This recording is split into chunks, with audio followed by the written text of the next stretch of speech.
welcome back to another episode of Band Director Boot Camp, where we provide productivity and wellness tips for busy band directors so they can do this important work in a sustainable way.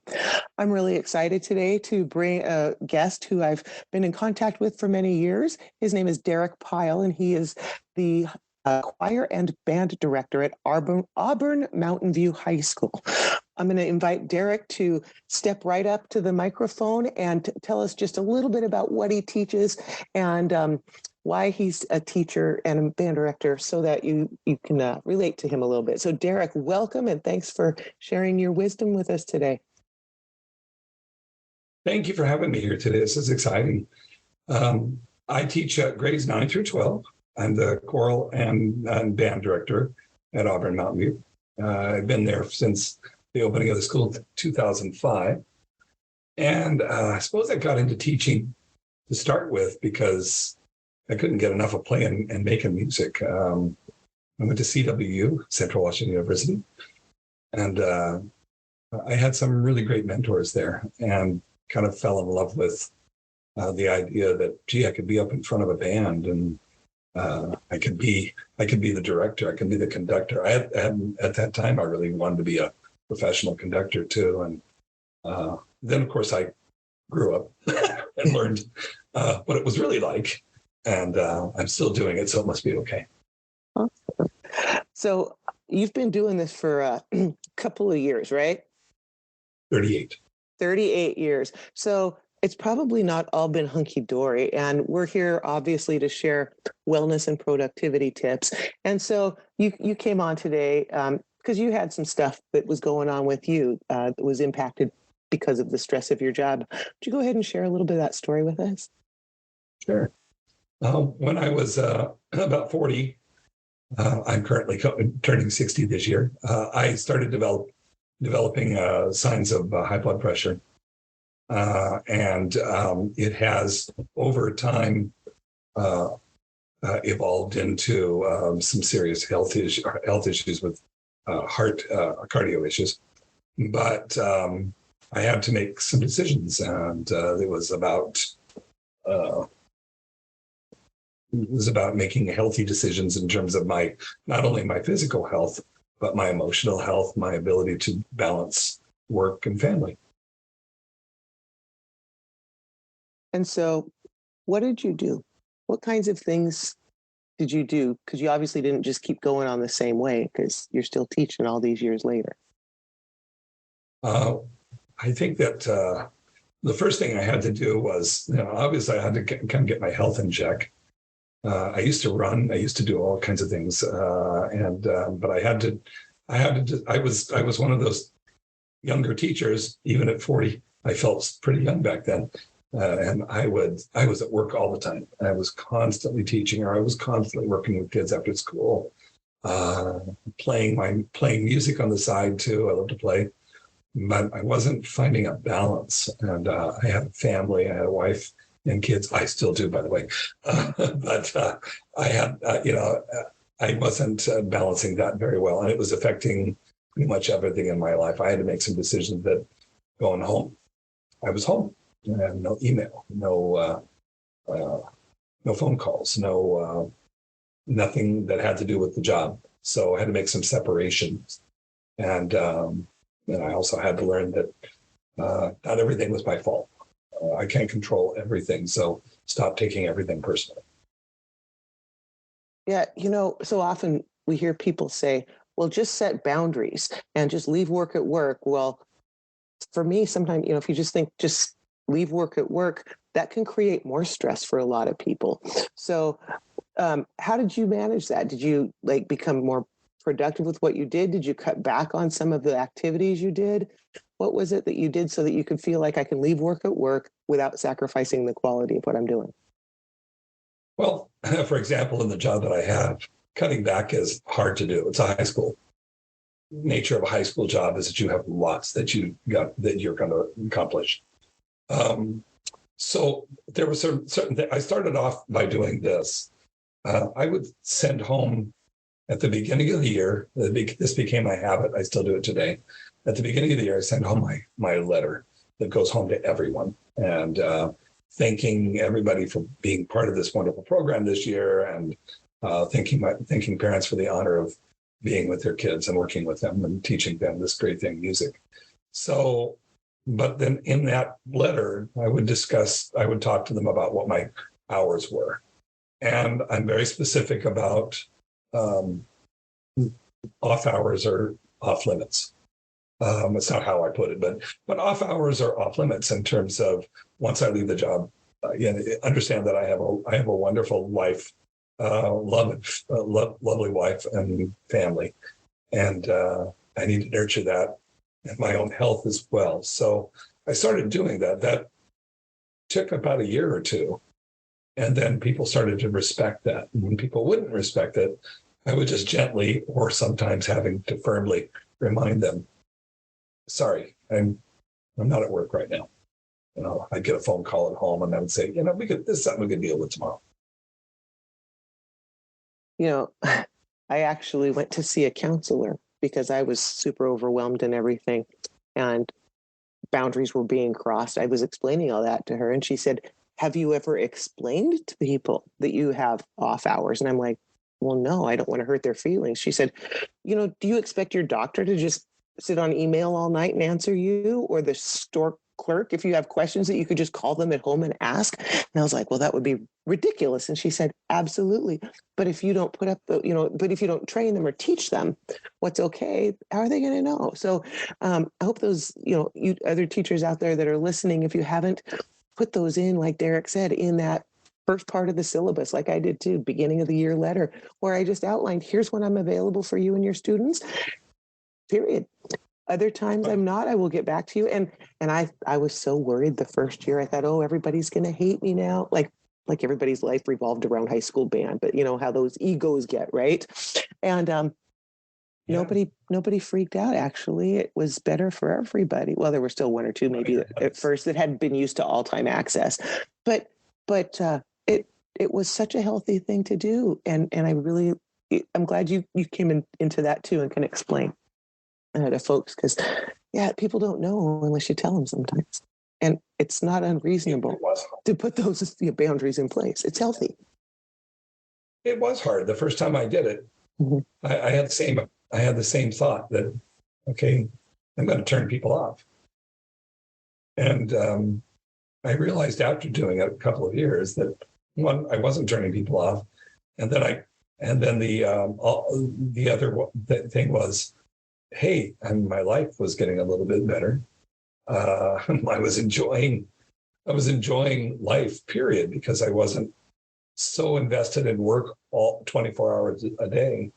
And I have friends that do this and they're never home. And and I have, how many friends have we had that their marriages didn't make it through this? Yeah, it's really tough. My wife and I are celebrating 40 years next month. As a matter of fact. Well, happy anniversary. Thank you. And it's, and I couldn't be not only more happier, but I couldn't be more honored that she stayed with me after all these years. It's been such a ride. And so, I think the thing is that you have to remind yourself there's boundaries, and it's okay to set those. I think there's a special place in heaven for band director spouses, because they got to put up with a lot of crap. Right. What if you hadn't made those changes? What if you had not listened to your body when that blood pressure was a problem? What if you hadn't, sought out the medical attention and care that you needed and the like? And what if you hadn't put up boundaries? What do you think would have happened? Well, I had open heart surgery 5 years ago. And I will tell you that I wouldn't be here right now. If I hadn't made some choices and started paying attention to my health a lot more carefully, that I can tell you that I wouldn't be here right now. And that's a hard thing to think about. But the upside to doing this was I'm actually enjoying the job more now than I think I ever have. I don't worry so much about my kids being the most talented kids on the stage at a festival, or having this incredible idea of I'm this fantastic band director. I don't worry about that anymore. I just like teaching kids. And I'm doing it through music. We are having a great time. They're learning as much as I can put into their day for that short amount of time that I get with them. And then I get to go home and I get to kind of reflect on that and say, yeah, what I got to do today. And now I'm at home with my wife, my dog. You see her running around from time to time. It's just a great. It's just and I'm fortunate because in making those decisions, also, I have 3 great kids. One of them, my youngest, is a band director, and I am really fortunate that I looked back on how much I enjoyed being a dad. Couldn't get enough of that, and I wouldn't have had that if I had not made these decisions. And isn't it freeing when you make those decisions? It frees you up to really enjoy what you're doing more instead of having it feel like it's such a. And I think I brought a better me to the table at that point when I wasn't so uptight and so obsessed with everything. And then I felt better, and it was kind of like awesome. Well, one final question here before we wrap this one up. As you and I look at the back ends of our careers here over the next few years or whatever may happen here, what, I shared this with you at the beginning of the podcast, or before we started talking here, about how these folks that are brand new band directors had their own experience when they were in high school, and they have their high school band experience. And that's likely what was their vision when they went into college to become band directors. And they even started college being trained, to do that kind of thing again. And then the pandemic hit and everything changed. And now they're starting their careers in a world that's so different from what they expected or have ever experienced and really had never been trained for. So I would like you in the next 2 minutes to solve all their problems, please. No, to give a little bit of wisdom, maybe a little bit of hope to our folks that are just stepping in to their careers so that they can someday, if they want to, look back like you and I are at 35 years, 40 years, if that's what they choose to do, and they'll maybe a little tidbit of advice so that they can have that stamina. What would you say? Okay, so we talked a little bit about this. The first thing is enjoy what you can. Be as great at your job as you can be without worrying about what other people are accomplishing. Be you. Be you. 2, the whole pandemic thing. It's no doubt that it was awful, but it's not your fault. And none of what's happening right now is your fault. This is what you're given. None of this happened to Leslie and I. None of this happened.